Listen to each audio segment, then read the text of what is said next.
All right, want to welcome on Michael Kauffman of Catskill Crew. Michael, welcome to the show. Pumped to be here. Thanks for joining. So people heard a little bit there in the intro, but why don't you do like a 30 to 90 second overview of what you do? Yeah, I've been building startup companies for about 14 years now. Started in the beverage industry, found my way to digital health, spent a long time fundraising, got a little burnt out, and decided to start a new venture, something that was playful, fun, community oriented. I launched a local newsletter called Catskill Crew about a year ago, and just hit 11,000 subscribers. I really see it as a local brand more than a newsletter and an opportunity to build a holding company. In addition to that, I run the Newsletter Club, which is a members only community of local newsletter creators. There's over 60 of us. We're starting to cover the entire world. And, my vision for that is to really kind of be on the forefront of what local media and journalism looks like. And then finally, just most recently, I've launched 1-800-FLY-FISH, which is an outdoor media company, and kind of the same model of like, how do I leverage a newsletter to build a community to then be a Trojan horse for a products company? Smart.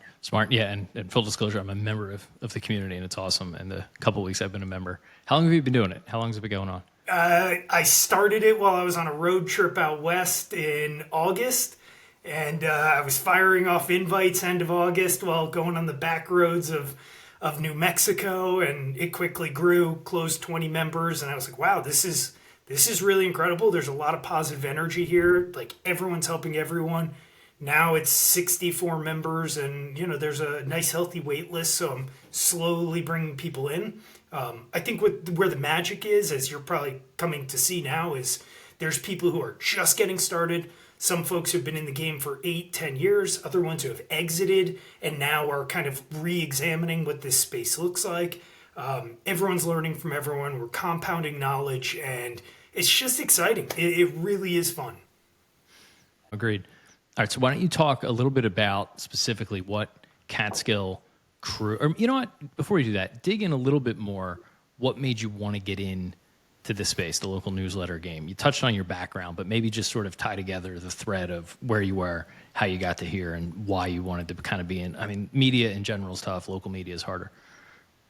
Yeah, it's kind of one of those things where I wasn't sure what I was trying to do next. I think I was even talking to my therapist at one point. He's like, are you really an entrepreneur after, I just got totally burnt out trying to capital raise for this previous business. I was like, I don't know. It's a funny question when you come into these forks in the road in life and you're like, what do I want to do next? And I wanted to build something. I knew that. It's what I know how to do. It's what I've spent my whole life doing. But I didn't want to get caught in the capital raise trap again. I wanted to have full autonomy. I wanted to be able to tap into all the skills that I have, which is community building, which is branding, marketing, product development. And so, I kind of just started examining what my opportunities were. And I saw just in the Catskills here, a few hours north of New York City, it's really hard to find out what's going on. I mean, exceptionally difficult. I always talk about how the algorithms have failed us. Businesses used to post for free, get massive organic traffic. Then they had to pay for massive traffic. Now they can't even pay for what they once got for free. There's no conduit between local business and community anymore. And so I personally was just struggling to find what is there to do this weekend. It's such a vast region. There's so much exciting stuff, but it's always like, I see the post 3 days after it happened. So I started aggregating events that were taking place in the area, and I called the Catskill Crew. My mom subscribed, and I was like, yeah, thanks, Mom. But after about a week, I had 500 subscribers. I was like, oh, all organic? Yes, all those were organic. I didn't do paid for quite a long time, which Nice. is a lesson that I try to share with everyone. Put money into the Zuck machine as soon as possible. You can't buy your way to success. Or sponsorships, in my opinion, but it's worth it. And so, yeah, pretty quickly got about 500, then 1,000. I put a lot of effort into the organic and the creative side of things to make sure I was riding the coattails of the established businesses. And I just made them look really good, with the Catskill Crew branding, with their branding. And, I started recognizing there's a massive opportunity to do more. Started looking at other content buckets. What else can I integrate? I'm a history nerd. So I started focusing on the rich history of the Catskills. oh my God, that really resonated. Running Beehiiv polls. Do you guys actually like this? What else do you want to see? And so it's never solidified. You're always being playful with it. And I think that playful attitude with the Catskill Crew brand, with the newsletter, it keeps people sticking around. It's an authentic voice. It's not stale or stagnant. It's ever changing. And yeah, it's incredible to see what it's grown into. And 2025 it's going to start off like, it's going to be a pretty crazy start. Yeah, I love that idea of kind of being able to play with the format and the content. I've always found I've been in content 15 years, is that when you try to create a hard template, they can be good, but they can then force you to either do things that aren't really that interesting, or, like have something interesting and have nowhere to put it. So having that flexibility is key.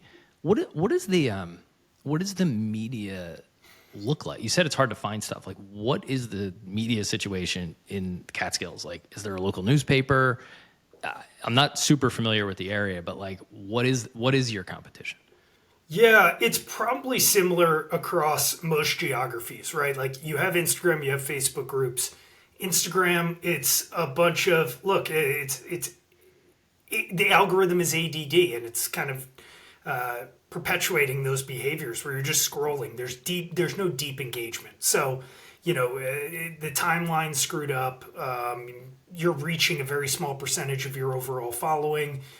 There's local newspapers, but unfortunately they're run like dinosaurs and by dinosaurs. I support them. I buy every single paper, but I've seen over the last 7 years just quality, really, really kind of tank, and it's more ads. The writing and the stories, it's just written for a very different demographic, and so I wish them the best, but unfortunately I feel like they're going to continue to capitulate, which actually opens up opportunities for local newsletters to fill that gap, become the backbone. There's magazines and print media out there, but I'm an owner in a business up here, and the stack arrives, and by the time they bring the next stack the following month, one or two may have moved. Most people aren't reading, deep diving into them. Either the content it might be great, but it's just so long form and no one needs to read that much. To some degree, they're just writing more to put more ads in.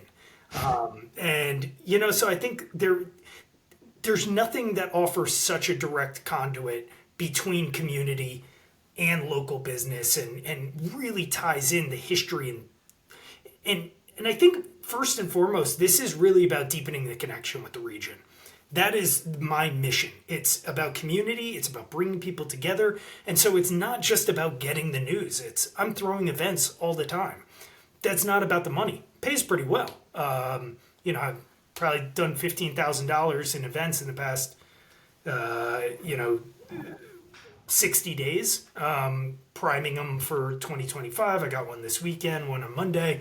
But it's about community. It's about the culture here, and the news is part of it. Yeah, no, it's interesting. Sam Parr, who obviously from The Hustle, put out a tweet the other day, kind of, I want to say dumping on like kind of current newsletters that they're maybe a little late to the game. And he said, he liked to look at other companies and history to get his ideas to kind of take from other categories and verticals and apply them to a new business. But I actually think you could do that within newsletters. If you look at the tech business kind of news, straight general news, even politics, maybe even newsletter space is played out. But taking that playbook, which is what both you and I and many others have done, and applying that to local is, there's so much opportunity there. And I'm sure it sounds like you've experienced this. What I've seen firsthand is people are like, this is awesome. Like this is cool. Someone every week, this is highly engaging. It's better than a magazine. It's better than a newspaper. I can kind of quickly, it's the same playbook those guys were running with The Hustle or with Morning Brew, but applying it to a local region. And people are almost like stunned that something like this exists. They're like, where has this been my whole life? Have you had, it sounds like you've probably had that same experience with people up there. Like, yeah, like why would I not want this?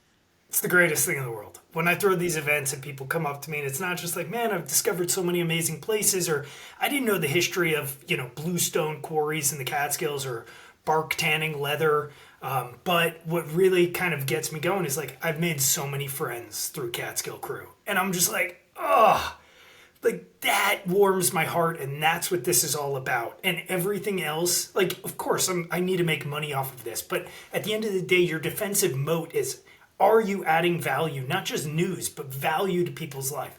Are you being the connective tissue to bring people together, to connect with their neighbors, their friends, their frenemies, whatever? And I do agree that, like, I think a lot of people have been using newsletters in a pretty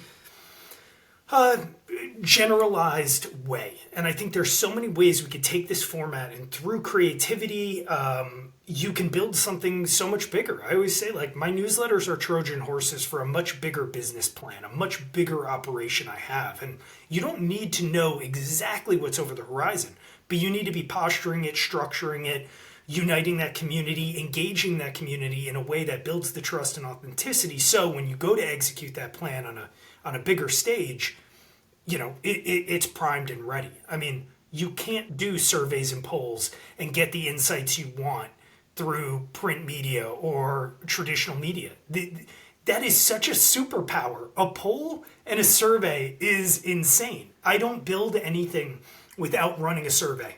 Do you run the results of the survey or poll? Because we've actually used that for content in some cases about like a popular issue in town. Yeah, so 1-800-FLY-FISH now, it's being very playful and fun, and I'm sharing the results every week. And the same with Catskill Crew. I'm like, hey, do you guys want a monopoly board completely branded for the Catskills with reservoirs, rivers, towns, fire towers? Yeah? All right, well, 97% of you voted for this, so I'm going to go bury myself in Alibaba working with Chinese manufacturers for the next 60 days to make this a reality for you. And I think that type of autonomy, I say it's a newsletter for the people, by the people, and I mean it. If the community votes no for something, which hasn't happened yet, I'm fine with just bringing out back, killing it, and never talking about it again. I love the Monopoly idea. I would steal that if we weren't like 2 miles next to Atlantic City, where Monopoly is actually based on. It's a great idea. And it's going to be fun. It's designed to be evergreen. It's a journey. It's a process. I didn't know what I was getting into, but I just got a video of the latest production run. They ship out on the 18th, so they should be here early January. Okay, so I want to really dig in on the business side. Before we get there, so I just want to go over kind of the growth in the content. So you got a little bit of organic traction early on. You said about 500 people. At what point did you kind of begin investing in Facebook ads? Is that the primary form of growth? And then after that, you kind of mentioned you're a marketing and business guy. And what I didn't hear was like journalist or content, which, by the way, I found some of the best media businesses have started by people who weren't traditionally journalists. So I think that's actually a positive. But talk about, for you, like, is there a challenge in creating the content? You've focused mostly on events.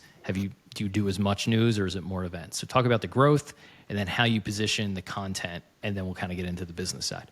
Yeah, growth, you kind of have two buckets, right? You have organic or you have paid. It's not rocket science. Organic, it's Reddit groups, it's Facebook groups, it's Instagram, it's making businesses look good, riding the coattails of them so they're sharing with their audience, and it's basically a vampire attack, but not in a negative way. Wait, let me dig. I want to double click on a couple of those. Yeah. The Reddit piece.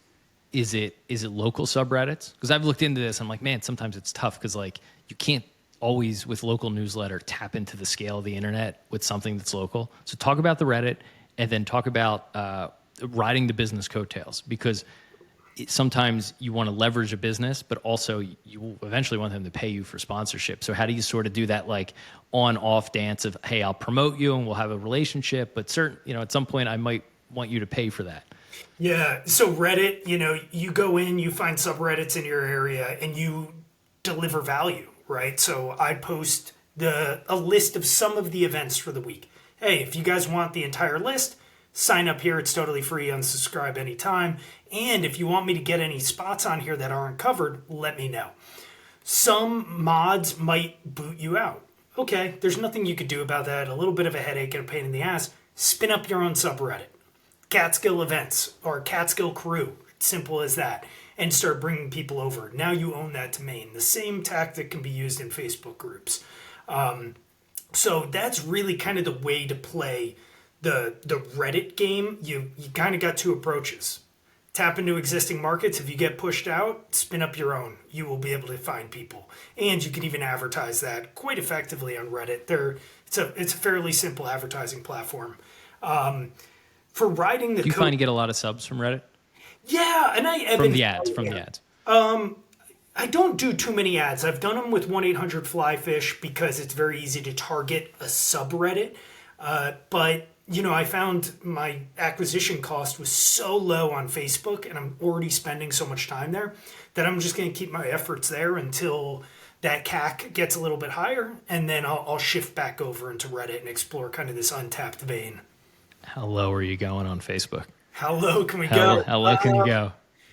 I would say my lowest was about 38 cents, and now I'm hovering around 42 cents. But every market is different. Every type of copy and media is different, and you have to be playful. You have to kind of, move. You have to do a little bit of kung fu, right? You got to bend with the algorithm and the black box of the meta ad platform. And there's some ads you'll put out there, and you'll be like, this thing's going to crush, and it gets no exposure. And you're like, that doesn't make sense. And you just kind of have to be very A/B testing and, have a backlog and tinker.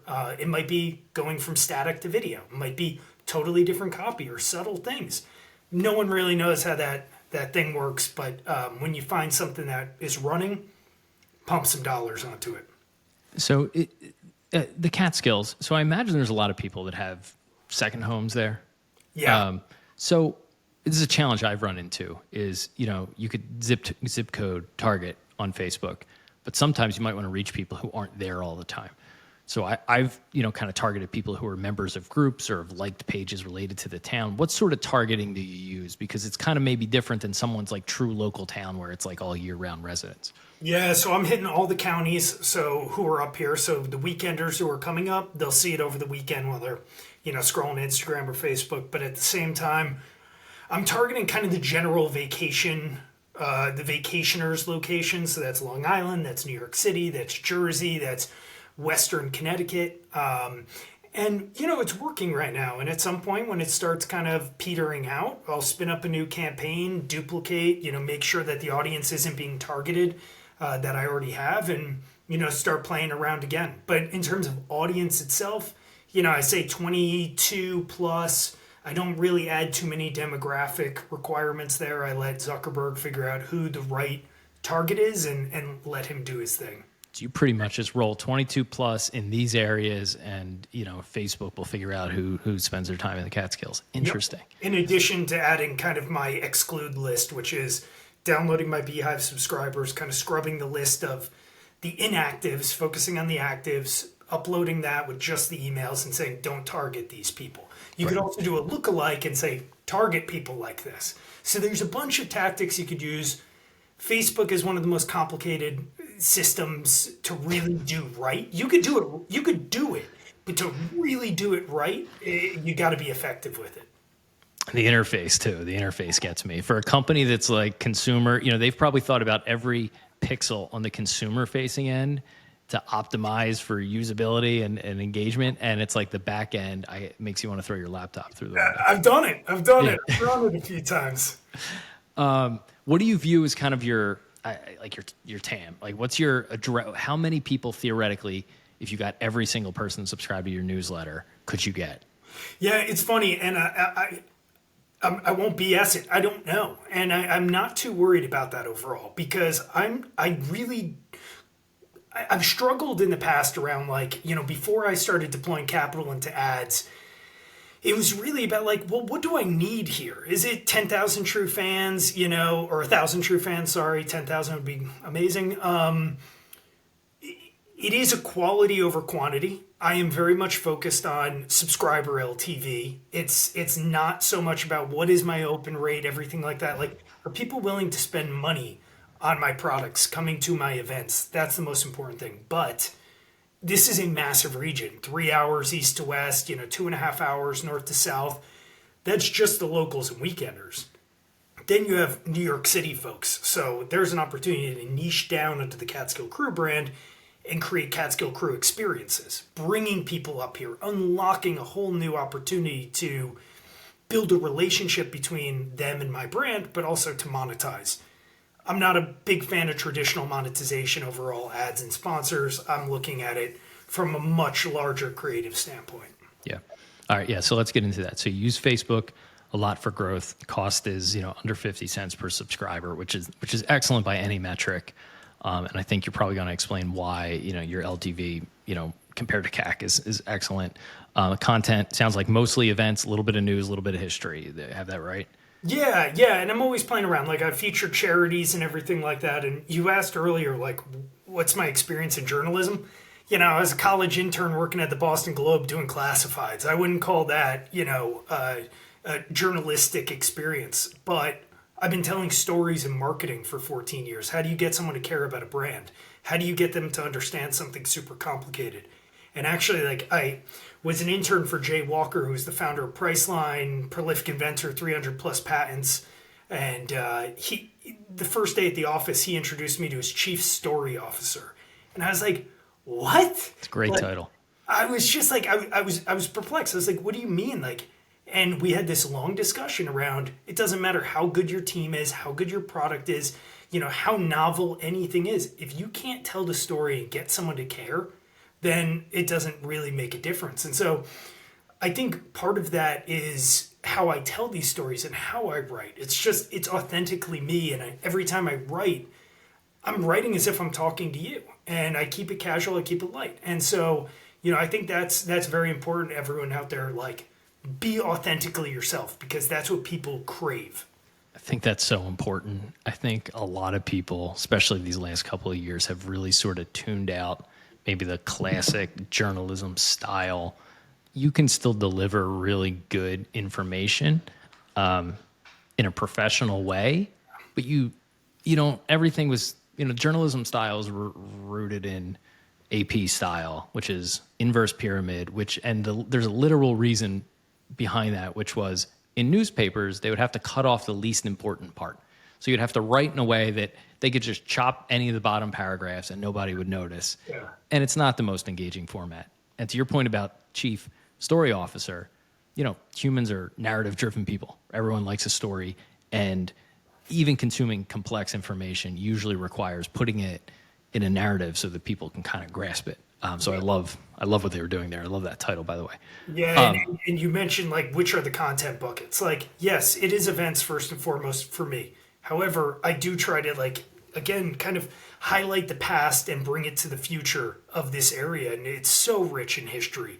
And so that's everything from fly fishing to the wildlife to, the resources from hemlock and tanning and everything in this area. And so, like, I'll play with these secondary buckets and these tertiary buckets. And I think that's also what keeps it interesting of, like, hey, I don't know what's going to be in here next time. However, there is opportunities to niche down. Spin out Land and Lodge, which is another publication I'm looking at launching focused on real estate. There's opportunities to go to experiences. And so a lot of people say, should I go wider? Should I go wider? Nah, go deeper, in my opinion. But everyone has their own kind of strategy and approach. No one is better than the other. All right, so let's talk about the monetization then. Maybe talk about today. Start with ads. Ads is the obvious spot. So talk about ads. Talk about different parts of the pie that you monetize with, and then where you'd like to go. And focus specifically for now on Catskill Crew, like how you build that brand and where you are today, where it could be in 5 or 10 years. And then we'll kind of dig into each of these. I might kind of pop in along the way and ask you to, like, go deeper on something. Yeah, please do. I might start going on tangents. I spend a lot of time answering questions from folks of, like, hey, I just put a ton of money into my newsletter. I got 5,000 subscribers, but I can't get a single advertiser. Well, it takes time. You can't just pump money into a local brand and expect there to be trust. You got to kind of be out there. And the fastest way to build trust, in my opinion, is to give stuff away for free, show value, show goodwill. And so from day one, I was giving out ad spots to my friends and their businesses. And it was really kind of twofold. It was threefold. One, optically, it made my newsletter look bigger than it was. Two, it I was able to build relationships from a business standpoint with my friends' businesses, showing them metrics, showing them value. And then three, it was they were promoting it, their competition would see, and their competition would reach out to me and be like, hey, I would love to advertise. I'm like, I'm working with the Pines right now. I can't really, when their campaign's over, like, I would love to talk to you. I love your business. Like, here's some information. And then I would just wait it out 2 weeks and be like, all right, that campaign's done. Let's get to work. So I think right out the gate, give away free inventory. It's not necessarily, you're not monetizing in any way. So you might as well put it in there. Find partners you want to work with. Start showing them metrics. Start finding, I would say, challenge yourself to find advertisers that are value add for your subscribers as well. So that's like first and foremost. There's a bunch of different ways and placements. You have banner ads. For me, I do a lot of featured events. So I have this long list of happenings. But to guarantee your event is in there, because there's about 200, 300 each week, you pay. And that could be $250 to $500. If it's a small business, I like them, I know them, or they've come through a recommendation, like, I'll cut you a deal, no problem. I'm not here to maximize my profit from each business. If I know their margins are tight, I'll give it to them on the house. Like, I will give favors all day long. And it's not even about like, oh, they're going to come back to me and pay me on this next round. It's about building those relationships. You're in a small community, and they will spread good word for you and are actively like a organic lead gen on your behalf. So, by the way, yeah, dump into that for a sec. Super smart. It sounds like you don't have a rate card, right? And I think so many people in advertising will always ask, like, well, what's your rate card? Or, what's the CPM? And I think I've seen you say this, and I think I agree with this, especially with the local newsletter. You don't want to be bothered with CPMs. That's for big ad buys where people need to get a certain number of eyeballs. In this, it's sponsorship. How much is worth it for the business to pay you?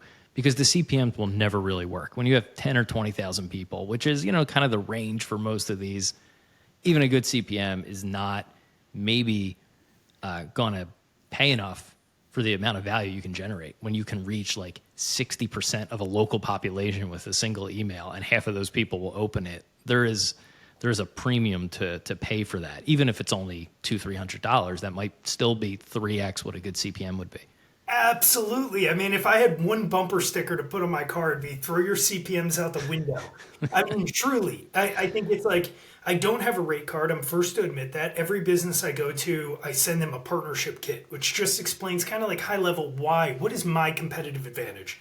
Look, put yourself in their shoes. They've wasted a ton of money advertising, marketing with probably very little to show for it.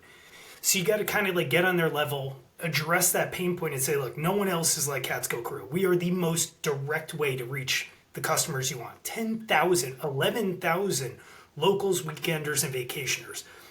Not a black box like print media or an algorithm like Facebook. This is direct to inbox. We have the data to back the efficacy. And most importantly, you have the trust and the authenticity of working with my brand. And I mean that in like a really honest way. I've spent a long time saying no to brands and nurturing this community. I'm not going to take money from any business. So working with me is really about validation as a core partner. I actually like approve this message. So in terms of the CPMs, yeah, I don't use them. I send the partnership kit and then I set up a call.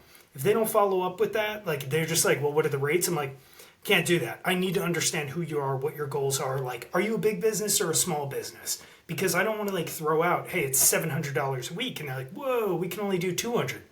I'll probably come right back and be like, there's always this sweet spot you find.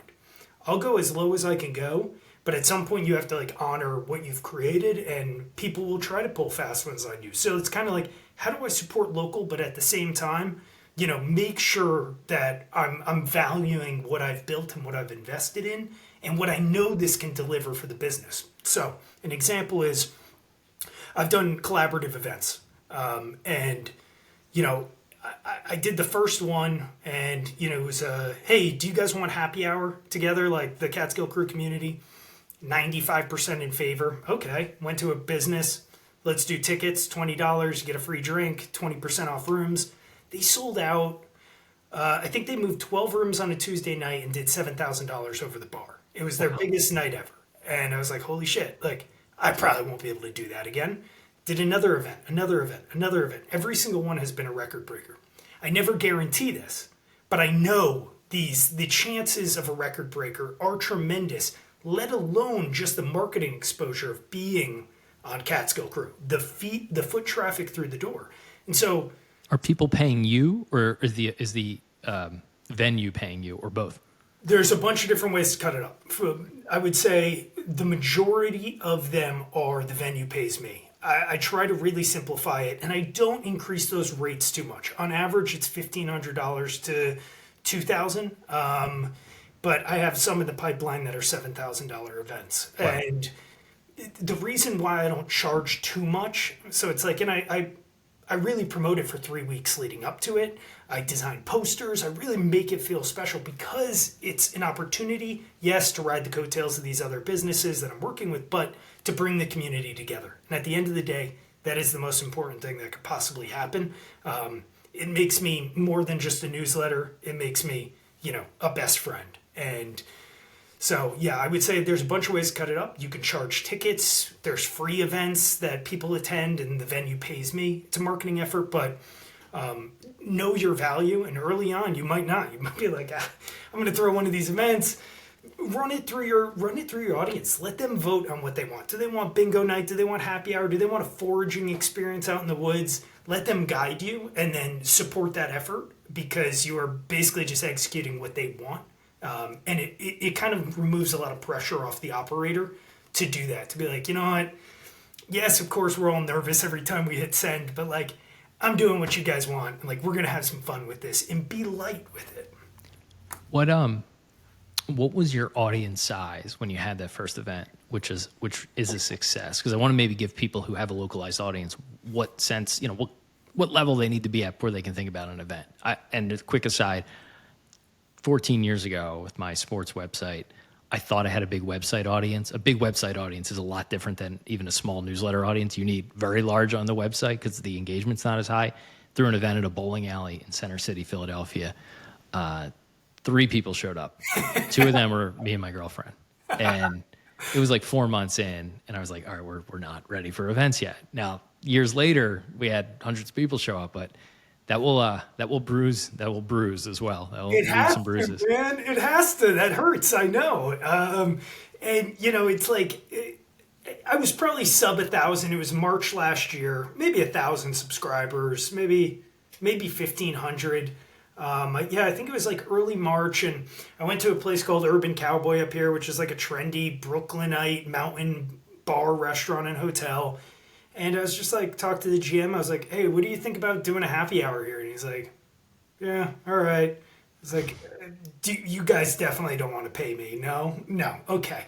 So we decided to do whatever, 40 tickets or something like that we priced at $20, $25. We negotiated what that got you. And, again, like once that was set up, I kind of started asking people, what do you want to do? Okay, you want to do a happy hour. Where do you want to do it in this massive area?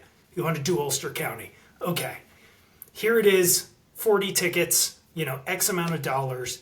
And I think I moved 1 ticket on day 1. And I was like, shit, I'm going to be sitting all alone drinking martinis. Not the worst thing in the world. And what I realized was like, I don't think I announced there was 40 tickets.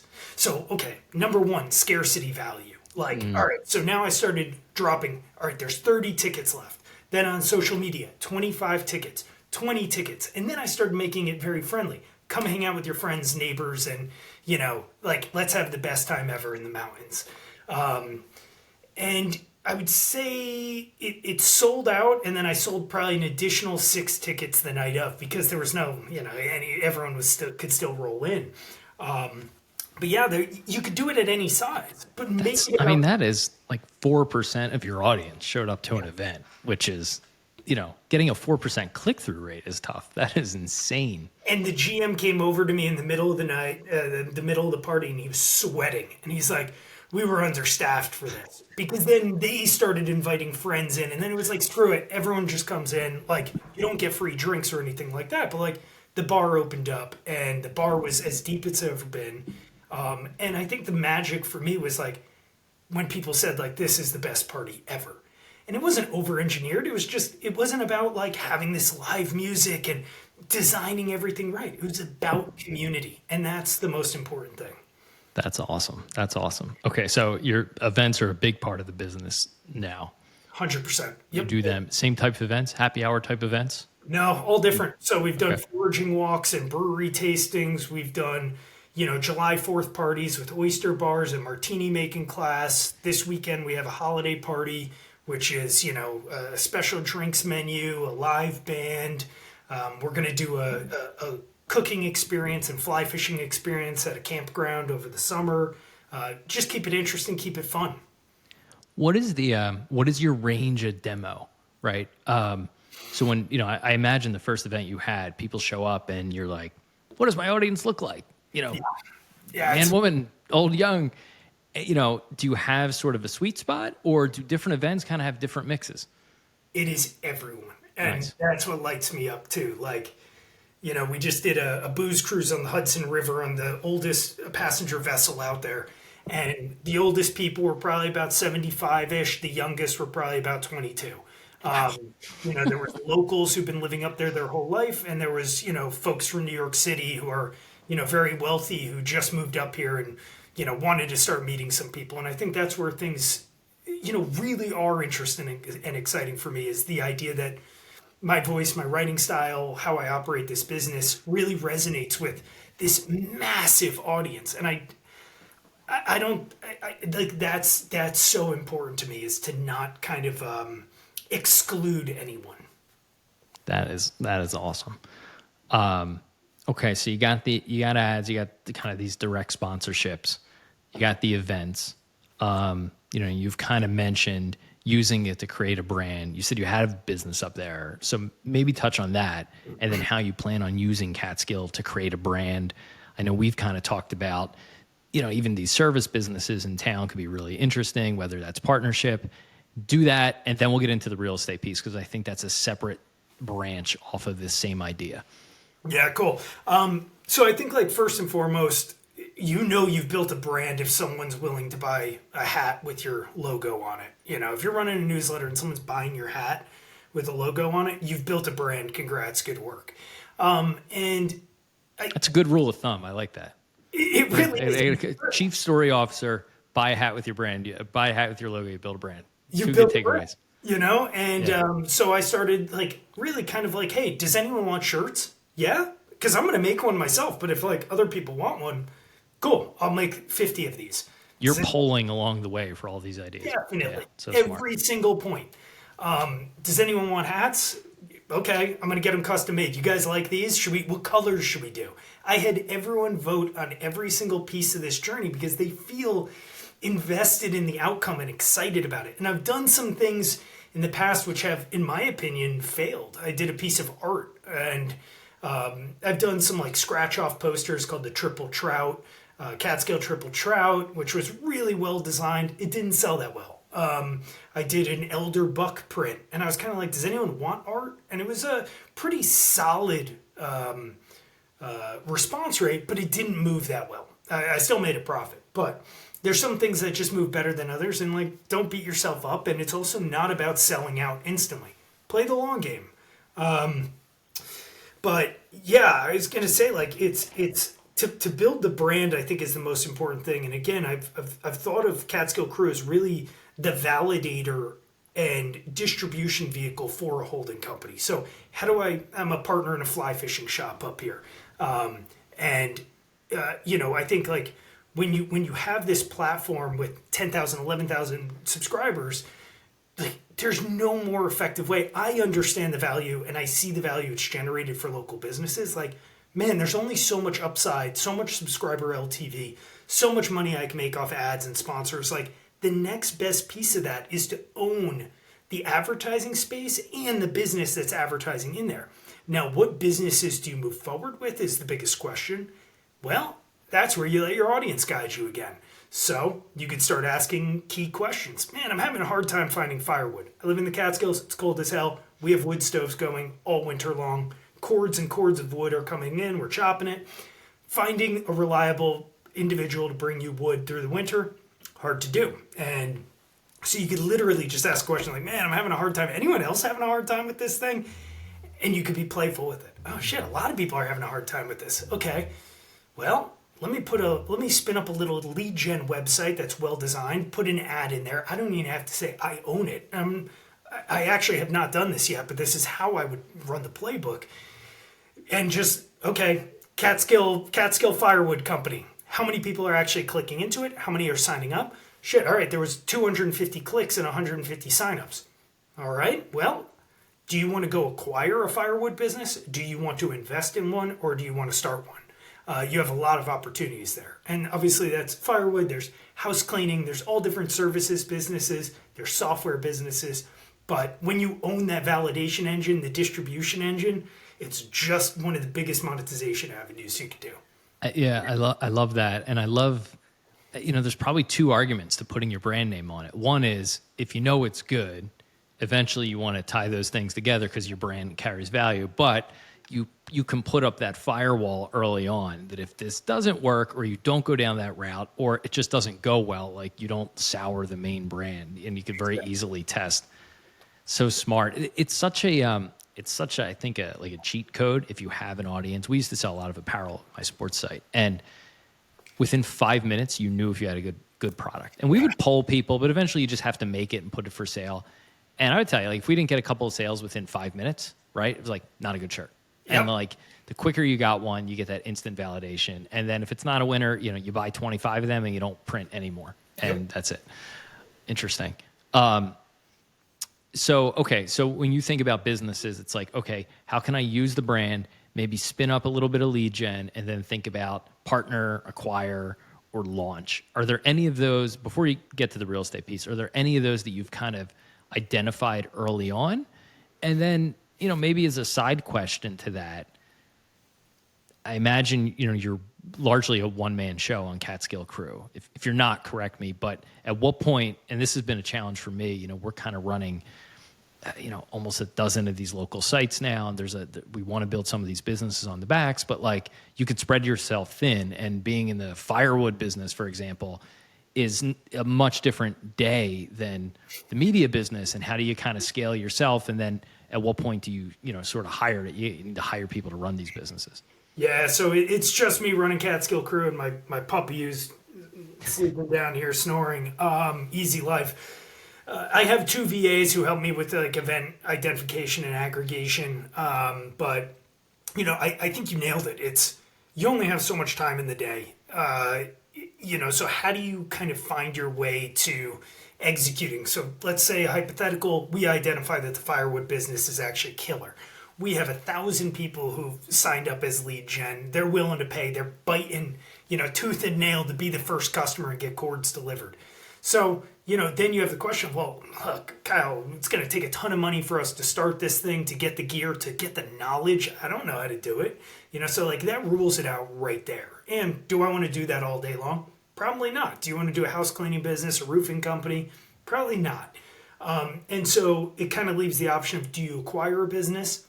Well, if the prices are right, we have an aging population who wants out of their business, and you could probably negotiate fantastic deals right now. And the other side is, do you just want to invest in, a business where you trust the operators? There's both pros and cons there. If you trust the operators, great, you're only going to own a percentage of it. If you acquire the business, well, now you need to find operators who are reliable. And where I live, that's a really hard task. And in many places, people don't like to work. So you kind of have to be very diligent through that process. And, I believe in kind of moving fast, breaking things, that whole philosophy, and not chasing perfection. But when it comes to that services side business, I am happy to wait all day until that opportunity arises where I'm like, that's the one, because I will lean all in on it. So I practice patience on that front. Yeah, find the signal, kind of wade your way through the noise. Yeah. All right, so you mentioned real estate. What does that mean for you? Kind of talk about the idea as you think about real estate, because I think a lot of local newsletter people have kind of identified this as obviously a high ticket item, service business, inherently localized. What does it mean for you? Yeah, I talk about this in the newsletter club quite often. Is actually my struggle to execute this new publication concept. So I went out there identifying a potential opportunity, which could be highlighting real estate with my own kind of authentic voice and under the branding of the Catskill Crew. And I kind of posed the question, hey, does anyone want a weekly newsletter on real estate? And I was shocked that it was like 89%, 90% in favor. And the ones who were against it, most of them were just like, you're doing so much already. And I was like, oh, that's sweet. Thanks, Mom. Yeah, it was like, there's more caffeine. It's all good. And so I designed the whole brand, Land and Lodge. I've talked to, which opens up the opportunity for like hospitality plus real estate. So kind of thinking bigger picture. I, negotiated a couple deals with some realtors where they wanted to get involved. I kept it at 3, spread out across the region. However, I've still yet to pull the trigger, and that's pretty unlike me. And I think I'm trying to trust my gut and my instincts here, where the conversations with realtors, look, they're very much just like, I need to close a sale. I need a sale. I need a sale. They are hunting. It's not the authenticity I'm looking for, the relationship building. Look, they have a job to do. I respect that process. But the other part is the idea that this is a newsletter for everyone. When you start getting into real estate, look, you have folks who are on, Zillow porn scrolling, but then you have the other individuals who are like, look, everything's seven figures now. And there's a massive drop off of quality and everything like that. In this area, as folks have moved up here during COVID and spiked prices. So kind of how do I do that in a way that's not divisive and diluting to my subscriber base? I might honestly be overthinking this like crazy, but I'm thinking about what I want, and everything is through the lens of what I would enjoy, and I haven't found that sweet spot. Now, It's a massive opportunity nonetheless, but I try to do everything differently as well. So kind of what's my unique twist on the real estate market up here? Still haven't figured that out yet, and it'll come to me or it won't. I think you and I may be very similar in that regard. I always like to just be a little bit different, especially with content. Like, how do you do it like that's different than what's out there? I've explored this real estate thing, and we're in like kind of similar spaces, at least with our walking the boards at the shore, the Jersey Shore, because it is a vacation. There's a lot of vacation. Home prices have gone up since COVID significantly, and the audience is in general, very generally speaking, and it sounds like you're in a similar boat. One of two buckets. You have maybe the vacationer or the second homeowner, so different bucket, and then maybe you have at Jersey Shore, there's a lot of locals who,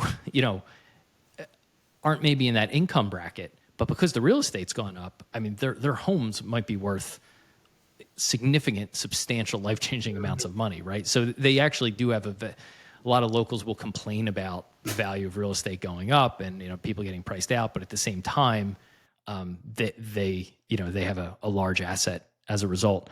But I've kind of struggled with this too. We've toyed with this idea, doing the same thing, spin-off real estate brand, so much pull through. We've promoted it a few times in our newsletter, and the amount of people who've opted in, we got 2,000 opt-ins. I haven't sent one out in 8 months.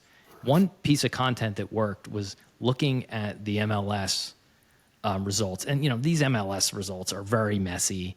And the Redfins and Realtor.coms of the world do a really nice job of real estate stats and data and commentary on a national level, but it really breaks down on the local level. It's just really not good. It doesn't understand the local market. So we sort of took some of that data, wrapped a nice content package, put our spin on it, localized it, talked to developers, talked to realtors, and the content output was excellent. So that might be a spot for you to start, which is just like content about local real estate, because one of the things I've noticed is, to your point, realtors just want to sell. And oftentimes the only local real estate content is coming from either a realtor or a mortgage broker or someone in the transaction chain that has a very vested interest in selling you a property. So it's always time is right to buy this house. Like there's no context ever. And so and these could be big asset classes, especially in an area like you're at or where I'm at the Jersey Shore. And in most towns, I mean, these are big asset classes. And if you look at like finance or crypto, there are how many publications covering the stock market, crypto, right? I mean, these are multi-billion dollar, $trillion asset classes that have lots of information and content. And yet localized real estate really doesn't have much. Maybe you find some commercial real estate and like the big investments in major cities, but like you don't find actual good information. So from a content perspective, could be an idea for you to consider. But then it's like the monetization piece. It's like, are you then, do you become a broker? Do you work with a broker? Do you sell leads? You know, you're in maybe a little bit of a rental market. Like we have a big rental market. That's an opportunity. There's no rentals here. Oh, really? Interesting. Everything is Airbnb now. It's yeah. So there's kind of this sour taste that people have around real estate. I think there's a lot of ways to do it. I think, you know, from a content standpoint, there's a lot of educational stuff you could put out there. I think if I ever got into being a broker, it changes my relationship with my subscribers. How do I maximize? How do I move people down this funnel? And I think that would actually be detrimental to the overall mission of what I'm trying to create. I don't want to be having an event and being like, hey, if you ever want to sell your house, like hit me up. I actually had an acquisition offer very early on from a major real estate company in this area, and their goal was to own this subscriber base in case, well, when the time comes for someone to sell or to buy, this is the place to do it. And I said no very quickly. Would I ever sell the business? Maybe. I'm honestly not even considering that, but I do think like what we're talking about from a real estate standpoint, it's applicable to all the different niche, broader or rather deeper plays we can all go with newsletters. And you have to look at it and say, well, which one's going to be fun and engaging? Which one's going to actually generate more value for the subscriber? Which one can I actually monetize? You know, you have to be consistent long term. Now, there is another option of what the future of local media looks like. And most of these newsletters are individually owned and operated. Well, what does it look like to actually have true contributors like a local newsletter does, newspaper does? So you find the great voices in the area that you like, that you think are authentic, and you bring them on. And now, you know, through Beehiiv, you can have, you know, contributors and everything like that. So you could actually streamline the content creation process. You can have one focused on politics, one on real estate, everything like that. And now people have the choice of, hey, do I want to just follow Catskill Crew or do I want to do Catskill Crew politics? You know, you have these choices and you're compounding the ability to create content, bringing on different authentic local voices and, you know, building deeper relationships. Do you think, you know, getting into something, you mentioned a little bit with real estate, then you inherently want to sell people stuff. Politics is another one. Do you feel like if you get into politics, especially local politics, it can be polarizing? Like, I think it's a huge opportunity. How do you balance that part of it? I'm not touching it. No, I mean, truly, I have no interest at this point in time. The way I look at the newsletter is good vibes only. Yes. I try to make this thing very fun. I don't touch things like, you know, we just had a ton of forest fires up here that didn't make national news. I had one a couple miles down the road from me. I didn't want to get into it, right? Like, that's not really where I want to put my effort. People are getting their news elsewhere. Now, could there be a version of Catskill Crew that's focused on news where I really try to focus on the good stuff that's happening? Yes. I want this to be an oasis for good vibes. I want this to be a place where people come for community, for fun, yes, to learn things, but that's very important to me. You know, maybe eventually I start Catskill Crew bad vibes, but that's not a priority right now. You could just call it Catskill Crew Politics and same name. Do you think, you mentioned earlier, like, you know, Realtor wanted to maybe buy you guys. I have this belief that I think a lot of people who are starting local newsletters, and this will kind of dovetail into what you're doing in the community, but I think a lot of people will have successes building business, getting ad dollars, hosting events, and it will become a sustainable business or side income for them, or turn it into a larger media company. And then another group of people are going to build a list of 10 to 20,000 people, kind of hit that point where like it's you either go over the tipping point, you go over the top of the mountain, or you fall back down. Just you're creating content for not a lot of return, and then they wind up selling it to a local business. Talk about, if you're a local business, the potential in that maybe in either starting one of these or acquiring one of these. Or am I off base? Like, do you think now that's not a world in which like some of these get acquired by the local realtor or the local insurance company or whatever it is, the local ice cream shop for that matter? I think they are extremely acquirable assets at this point in time, and I think that's been validated through every single conversation I've had with local business. You know, the desperate nature where they have no way to reach the customers, their customers, existing ones, let alone new customers. So there's clearly an opportunity and a value generated there. The idea that a realtor came to me, a bigger realtor, and offered acquisition very early on was another validator of, oh shit, okay, like this is valuable. It is about community, and it's one of the best ways. You can't just start a newsletter and expect success. And I'm going to use that in kind of air quotes and very umbrella term, but you need to engage. You get out what you put in, 100%. And look, if you're this kind of boring voice that's aggregating some events and there's no branding there, people aren't going to stick around. You need to kind of find your voice. You need to find your niche. You need to find your secret sauce.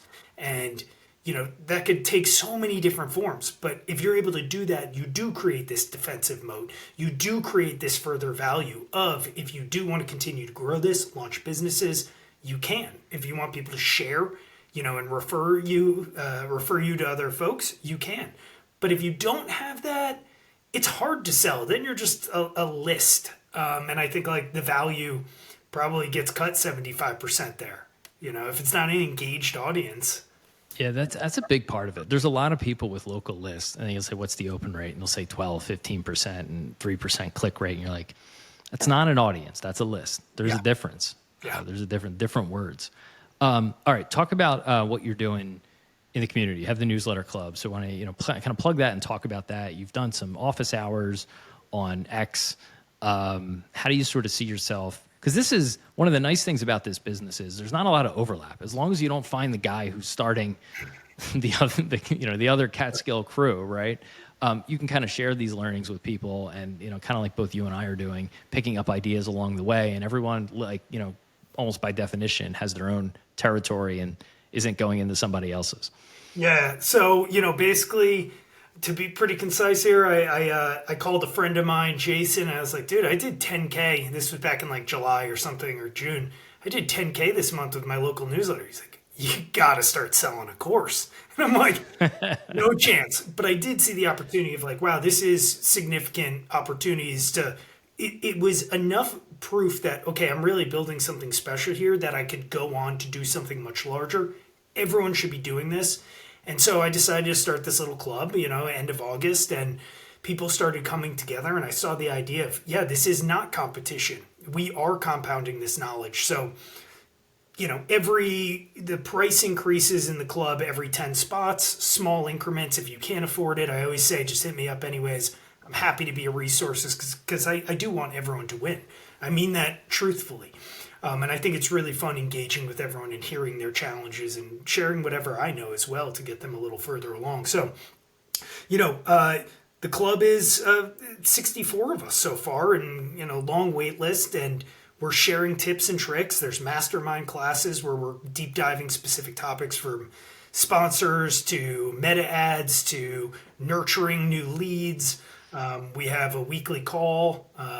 We have, resources and digest, continue to grow this thing. And the beauty is everyone's coming at it from different background, different experience, different geographies. However, even if someone does come along, it is inevitable that as this continues to grow and proliferate, other people will start local newsletters in your area. As Landon from Wichita Life says, free market. I think it challenges you to be better, to find your voice.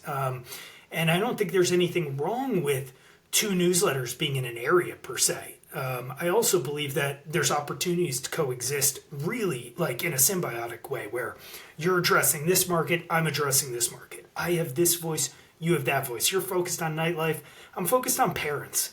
Whatever the way it is that you guys could kind of work together. But again, these are brands. And so naturally, different brands are going to have different voices, different personalities, different end goals. That's the newsletter club. It's incredible. We got a lot of stuff coming in 2025. And super pumped. If you want to know more, you just thenewsletter.club. And how can people follow you on X? I guess that's your main platform, right? Yeah, I haven't updated my LinkedIn in about 7 years. Mikey Pesto. I make good pesto. So I first, then to plug you further, I first found you. I was aware of Catskill Crew just from kind of being in the newsletter game. I had seen it. I didn't really know you, and then I saw, I think, a tweet you put out maybe a month or so ago, about some of the revenue you were doing. I DM'd you, and I to be honest, I almost thought you were full of shit. I was like, how? That is incredible. Hold on, I just got a message here. No worries.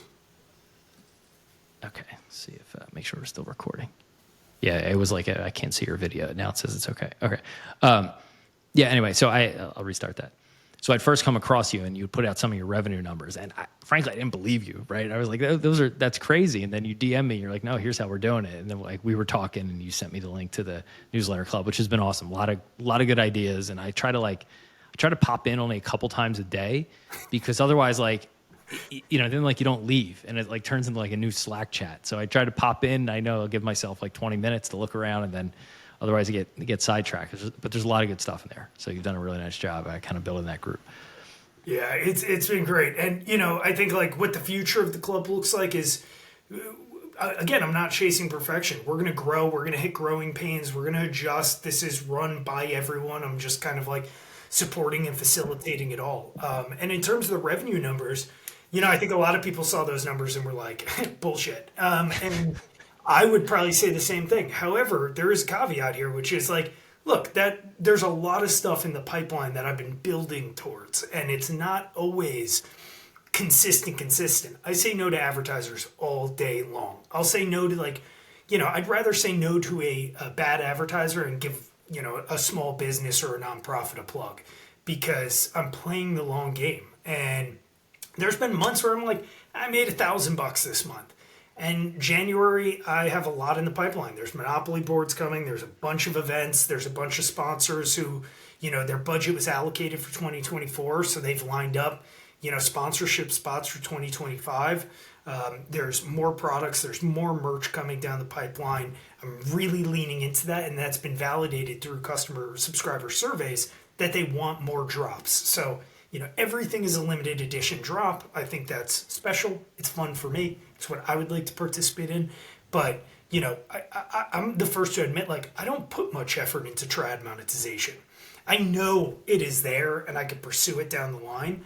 But, I connect with tourism boards. I'm waiting for probably about $30,000 in ads, sponsorship money to be secured by tomorrow.